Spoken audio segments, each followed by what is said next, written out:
عاوز افطر، ممكن تفطريني معاك النهارده؟ تعالى واقعد وافطر معايا، والاكل بينادي الجعان.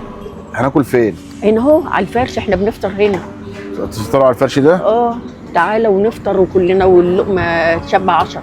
طب انت معاك فطار دلوقتي ولا؟ جاي الاكل جاي اهو، 5 دقايق على الاذان بيجي. يعني انت مفيش اكل هنا معاك هنا؟ ما الاكل جاي اهو. هيجي ازاي بقى؟ يجي من عند ربنا، هيجي الاكل هيكفينا كلنا. يعني مين اللي هيجيب لك الاكل؟ ابني. ابنك هيجيب لك الاكل؟ ابني بيجيب لي الاكل دلوقتي، وزمانه جاي بيجي على الاذان، القران بيقرا بيلاقي بيجيب الاكل.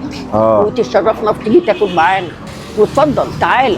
الف. تعالى واقعد، تعالى والاكل جاي. وانا اسمع بس حاجه، هو طب ابنك عامل حسابي معاكم؟ يا رب لقمه هنقسمها 2. يا رب لقمه هنقسمها 2. طب انا اسمع بس حاجه بس، يعني انتوا يعني ابنك جايب لحضرتك وجايب ليه؟ طب افت بقى لقاني، ما ممكن يزعق. يتقسم على 3. يتقسم على 3؟ على 4. انا كده هشارككم كده في الاكل ده. على دماغي، هتكفينا اللقمه الواحده، هتكفينا نقسمها 4.